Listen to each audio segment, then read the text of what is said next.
We've been seeing reports for some time now that your arrest is likely imminent. What's the latest you're hearing? Well, Ian, there are 180 cases against me. Now, someone who till the age of 70 never had one case has now, in the last few months, 180 cases. And the whole idea is to arrest me in one of the cases. So far, they haven't succeeded because the cases are so frivolous and bogus that when they go to court, I keep getting bails. But I think the government's term ends on the 12th of August. So the whole idea is that I should be in jail when the election start. The elections are in October. So this is why, all these attempts to arrest me and get me out of the race are going on. And so, what do you think the timing is likely to be? Sometime before the end of the government's term, but do you think an arrest may come in the next few hours or few days? What do you know about that? Well, I have to go from one court case to another almost on a daily basis. I have police inquiries. So most of my time is spent on this.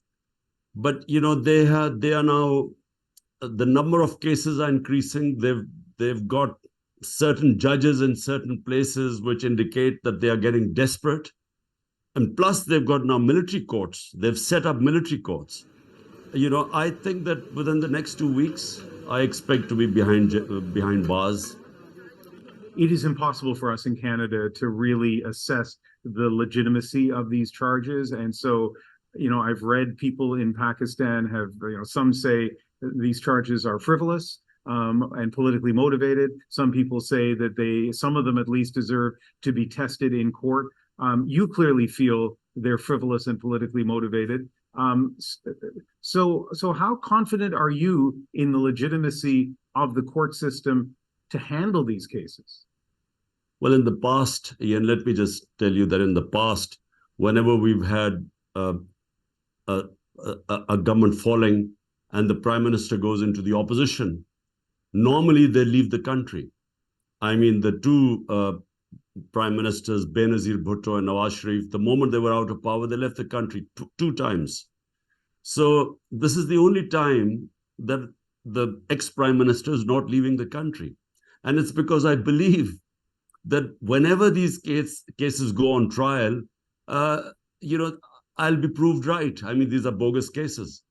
The only thing is that from the government's point, the reason why they are piling up these cases is because of the elections coming up. And what they hope is that they would get a conviction in one of the cases, and I will go into appeal to the Supreme Court. But meanwhile, the elections will be over and I would be disqualified for the elections. So this is why this whole exercise is going on. Pakistan is in a politically, strategically sensitive part of the world. It is a nuclear power. There are a lot of reasons for the West to want stability in Pakistan. What needs to happen for there to be that stability? Well, what are supposed to be the Western values? And Western values are democracy, rule of law, free speech, no arbitrary punishments, custodial torture, all these things, protecting the fundamental rights, the human rights of the people. These are Western values. All these are being violated in Pakistan. We have no democracy now. We have an undeclared martial law. 10,000 of my workers are in jail today. All my senior leadership is either in jail or in hiding. And I have 180 cases and increasing. And worst of all, there were 25 people who were unarmed protesters who were killed on the 9th of May or 9th and 10th of May. No inquiry done on the killing of Pakistani citizens, and about over 100 have bullet wounds.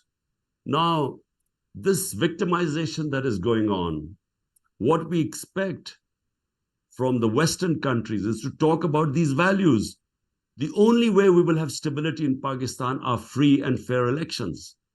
And unfortunately, all this effort right now going on by basically the establishment is not to have free and fair elections. so that the biggest party, which has over 70% approval rate in the country today, that party is now trying to dismantle it. So you won't have free and fair elections. And if you don't have free and fair elections, you won't have political stability. And without political stability, I'm afraid we will not even have economic stability. Is there a role for Canada that you'd like to see this country play in terms of achieving stability in Pakistan? All we want is that the Canadian political leadership should speak about this dismantling of our democracy that is going on. I mean, all the values preached by the Western countries, and especially when they criticize China or Russia on human rights, all human rights are being violated. So that's all we want. We want them to speak out against the dismantling of our democracy and the violation of human rights. Mr. Khan, thank you very much for speaking with us tonight. I appreciate it. Thank you, Ian.